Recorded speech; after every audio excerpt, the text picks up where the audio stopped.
Hey, so I was planning on going on like a little road trip, driving around and showing you a bunch of locations and having a visual to go along with everything, to tell a story about suicide prevention in a university setting, especially in how that relates to justice for um, individuals who are sort of trapped in the cycle of mental illness.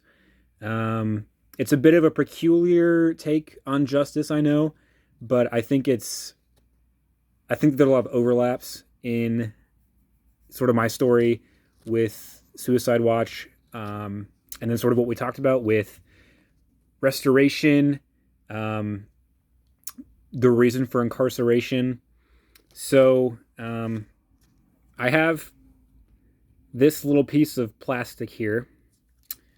You can barely tell that there's anything on it, but this is actually the wristband that I was given on October 29th of 2019, whenever I was checked into Mosaic Medical Center here in Maryville. Um, and hearing sort of the fourfold structure, how to approach a problem, I really felt struck by the policy that the university has in place um, to respond to individuals who are in a mental health crisis. How it's an admirable policy to have, but it doesn't seem to really reconcile the Kantian autonomy that we talked about at the beginning of the class. Um, because I didn't feel like my individual um, sensibilities were really well represented during my time there. So that's why I didn't want to end up driving around and showing you all the places and the stages where my story took place, just because it's a lot to process through. So I feel like for me revisiting those spots would have taken quite a bit out of me, but you can visit a lot of those spots just by walking um, around campus, around Maryville. Um, but my story, I'm going to try to sum it up and then get around to that fourfold structure. So I was coming out of class. I got a call from University Police asking me to come down to the University Police station for some questions to be asked. It was the end of the day. It was after Dr. Schofield's Historian's Craft. My girlfriend had just broken up with me, so there's context for that. So I could probably tell you the exact square of concrete that I was walking on the sidewalk outside of Volk, headed towards campus, where I got that phone call. Um, I had been informed upon, I guess you could say, mandatory reported by an RA friend of mine who was kind of aware of what was going on in my life. So I got the phone call, and I went over to University Police, and I went into the interrogation room where they have small area with a door to shut, two-way mirror, all that stuff. Basically, I was asked, "Do you think that you're going to end your life? Do you think that you're going to harm yourself? Because if not, we're going to take you to Mosaic in the emergency room and see what they think." And the whole time, I was sort of in denial. Because again, I was sad. I went through a breakup. I didn't think that I was going to do anything harmful to myself or to anybody else. But at the time, I was like, okay, well, they wouldn't be bringing me here if they didn't think that I was a risk to myself. So I sort of allowed them to suggest different things to me. Do you think that you need to go to the emergency room and have them take a look at you? Do you think that you need to be hospitalized? Um, do you think that you need medication? I mean, it was just sort of this tacking on. But the first thing that they asked was, do you think that you're going to do anything to hurt yourself? And then I was like, I mean, I don't think so, but obviously you think I am. So the next stage was riding in a police car to the hospital. Um, I was checked into the emergency room. The police officer stood outside the door. A couple of people kind of came in, checked my vitals, and then they asked, like, do you think you need to stay here overnight? I mean, we have a bed ready for you. Do you think that you need to be here? Do you think, you know? And I was like, I mean, I don't think so. Do I need to be? It was that moment where it was this very clinical, very straightforward, very logistical sort of question and answer. Um, they asked me some more questions. They asked me about, you know, a history of self harm that I had, a history of depression, mental illness, and ultimately they transported me up to the behavioral health mental health unit of the hospital. Um, if I drive by the hospital, I can still see on the top floor um, which window is mine, which door is mine. Um, while I was there in the hospital, I was there for 3-ish days. So 29th, the 30th, the 31st, 2 days over the course of 3 days. I got in the night of the 29th and was let out the afternoon of the 31st. The whole concept of, you know, being hospitalized is that you're being taken care of because you can't take care of yourself. You're getting the help you need, essentially, and then you're going to be readmitted into society. Which again, that reminds me a lot of um, what we've talked about in this class. Um, and hospitalization is a weird sort of um, situation in terms of why you're there, because you're in a sense you're both the perpetrator and the victim that we've talked about with crime.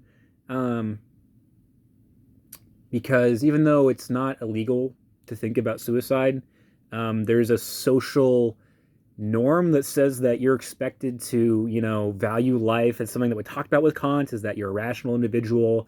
You deserve respect to others, but also you deserve to treat yourself with respect.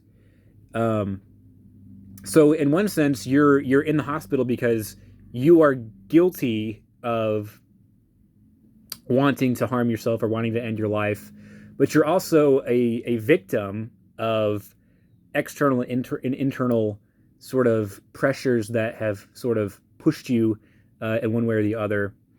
So in that sense, I think that there's a discussion of, you know, we've talked about retributive punishment, which focuses more on addressing the perpetrator and why they are there and why they need to stop that. Excuse me. And then also the idea of restorative justice, which is focused on the victim of a crime. What sort of closure do they get? And the process of going about that in the hospital setting was not conducive to either, I don't think, at the time. Because while I was there, I was a college student. I was thinking about, how do I get better? How do I push away the suicidal thoughts, the sadness, all that? I was thinking about, you know, how long am I going to be here? Am I going to miss work? Am I going to miss class? Am I going to, how am I going to pay for this? You know, hospitals, American healthcare is not cheap. Um, on top of this, like, I didn't decide to come here. I was ratted out by a friend. I was escorted here by the police, and basically admitted by the emergency room staff. So I didn't feel like I had a choice in any of that decision making. And of course, that could just be me sort of deflecting in hindsight. But while I was there, I wasn't given. I don't want to say that I was mistreated by any stretch. And I was given access to things. I was given access to a phone. I was given access to food, access to a shower, access to a TV, access to reading. But it wasn't welcoming. It didn't feel like an environment where I could get comfortable. I don't know if hospitals are really meant to be comfortable, but especially this idea of, once you get to the point of, you know, not knowing if you want to keep moving forward with your life, you know, linoleum tile floors and beige walls and fluorescent lights. Like that doesn't seem very reassuring. Um, Having a payphone or a rotary style phone, whenever, admittedly, I'm a millennial or a Gen Zer, so I don't have a bunch of phone numbers memorized, but I can only call somebody if I know the phone number, and I'm relying on their time of day. I can only get visitors for 1 hour every few days. I'm not allowed to have any personal items. Um, um, Not even allowed to. I was allowed to wear my own clothes because it wasn't a prison uniform, but I had to wear the same pair of clothes for almost 3 days, 4 days. And it was October, so it was cold. Um, I wasn't allowed to. I mean, all of my fluid and my food intake was monitored. I couldn't get certain food or drink whenever it wasn't mealtime. I had to get just like basic things. Um, and then periodically throughout the day, we would have group therapy sessions where we talk about our feelings, we talk about relationships, we talk about all this. I'd have nurses, I'd have behavioral science counselors come and ask me questions. I didn't get to see a psychiatrist until the end of the second day that I was there, which was the whole idea of me being there. Was a mental health expert was going to look at me and declare me as insane or whatever. No. And again, it was just frustrating that I was forced into the situation, and I really didn't get a say in when I saw anybody, what I got to do at any given moment. Um, it was pretty rough. Um, but I think getting out of the hospital at that sense wasn't necessarily am I healthy? It is, can I answer the questions for the mental health expert that they want to hear whenever, they ask me questions about self-harm or about depression or about any of that. And I feel like there's a similar, again, it's not the same, but a similar kind of approach to sort of retributive punishment, that we're going to incarcerate you, you're going to go through the motions, you're going to, do the things that you have to do to end your punishment as soon as possible. But maybe that's not the most prudent or the most efficient or the right thing to do. Because I could have been there. I could have been in the hospital for, I think they said up to 3 more days. They wanted to see if I wanted medication. They were going to give me a dosage, and then I had to wait several days to see if the dosage would work. And so I'd be like, oh no, I don't need medicine. I'm cool just talking about things. Because I wanted to get out.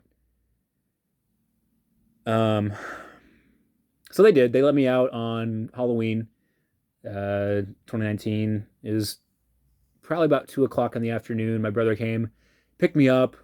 We got my phone. We got my hoodie back. I wasn't allowed to keep my hoodie because I had strings, and I thought that I was going to hang myself with my hoodie, and I didn't want to pull the strings out because it was a new hoodie. I remember that. And yeah, I drove back to campus, drove back to the police station, and my car was right there. So instead of, you know, going and eating a meal that I hadn't had for a couple of days, instead of going and seeing my family, I went to campus. I went and found a couple of professors. I apologized to them and was like, I'm sorry I missed class. Um, I didn't feel healthy. I didn't feel like I'd been helped. I didn't feel like I was better. I felt like I was behind. I felt like I had to sort of hop back onto the speeding train or the moving bus or something like that. Um, my reentry process, if you want to say, focused on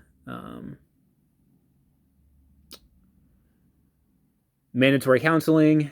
Um, there was a bit of a payment sort of support plan that was in place, and I had to meet with like a crisis response team member and sort of report my progress to show that I wasn't going to relapse or anything like that.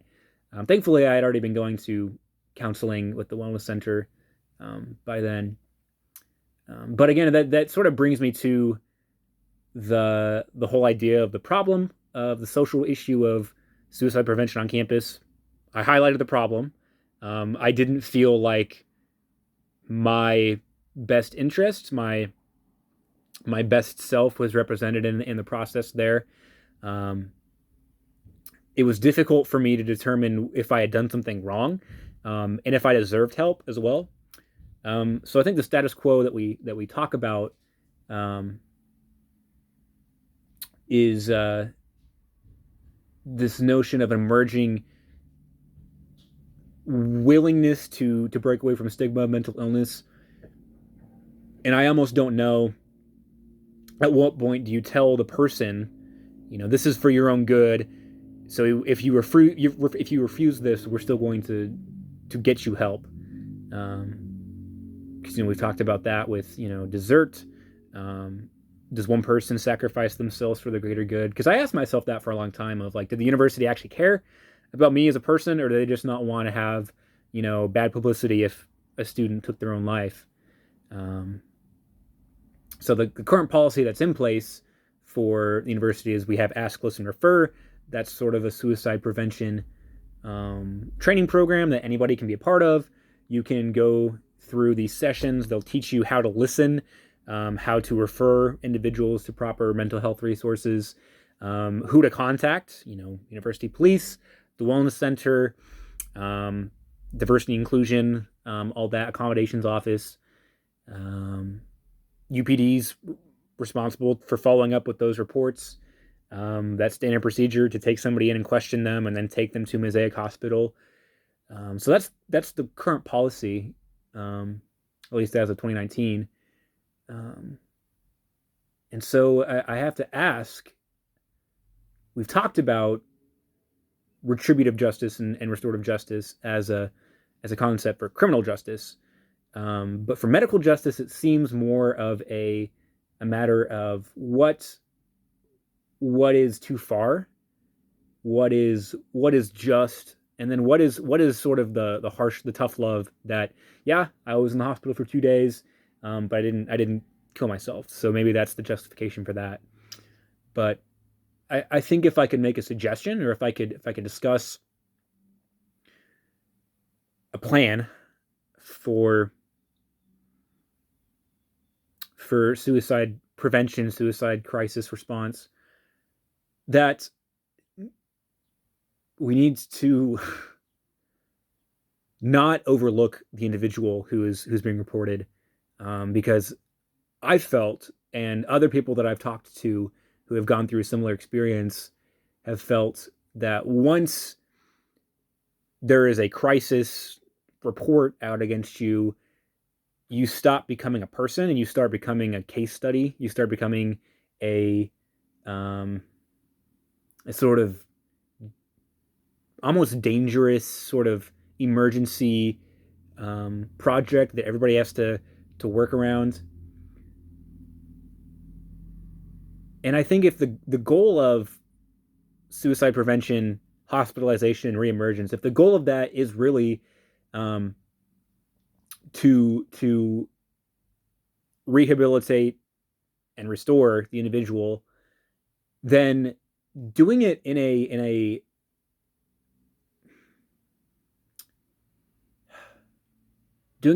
more calm manner. I mean, there's this lack of a better term, would be helpful. This idea that, again, I didn't think that I was in danger of anything. I didn't feel like I'm at the hospital. Like, I don't need to be here. Only sick people, only people with broken bones or people with cancer go to hospitals. Like, I'm just kind of sad. And so that really hindered my rehabilitation, my restoration. So again, looking at the goal of hospitalization, which I would argue is more of that restorative justice that we've seen. That in this instance, like I said, my brain is both the victim and the perpetrator. Restoration looks at me as the victim, that the person who has been wronged by mental illness, you could say, or by suicidal thoughts. And so the hospitalization is meant to sort of roll back and sort of nullify some of the threats of that and to get the help that I need. But if the goal of suicide prevention and hospitalization reentry is just to reduce a threat, if it is to keep the university from getting bad publicity, if it is not causing more problems getting academic probation, because if you're hospitalized, yada yada yada, if you're not doing well in classes, it looks bad for the university. If that's the reason for it, then I would say that is very much retributive, and that's treating my brain like the perpetrator. That um, I have these aggressive thoughts. I mean, suicide is homicide. It's murdering yourself essentially. So that is illegal. Um, and that is we're hospitalizing you because you have to feel guilty, or you have to feel a negative response to these suicidal thoughts. So that way they will go away, or the suicidal ideations will go away. Um, so it's looking at the hospitalization, that medical justice in that regard. Um, I'm not sure. I'm not sure in terms of the various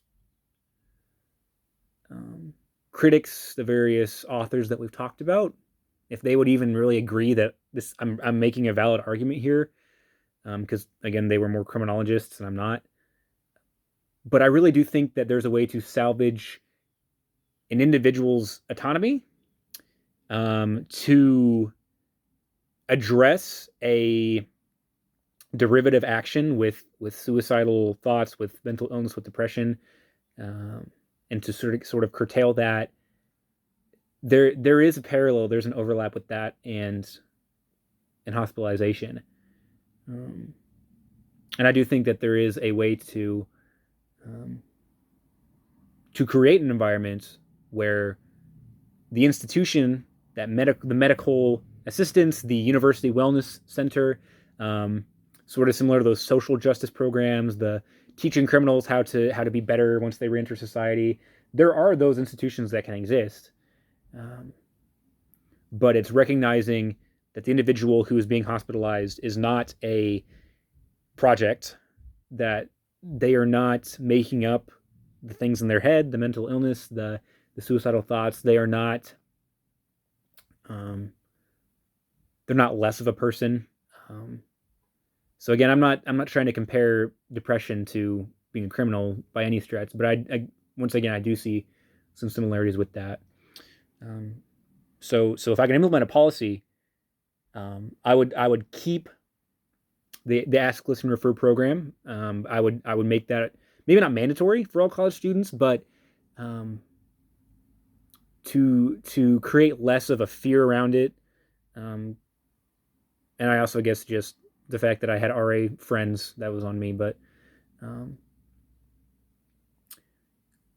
funding for um, behavioral science, health science resources, to construct physical environments that feel more um, welcoming and less, clinical and sterile and um, withdrawn, um, less like, God has abandoned you in this place, which is how I felt.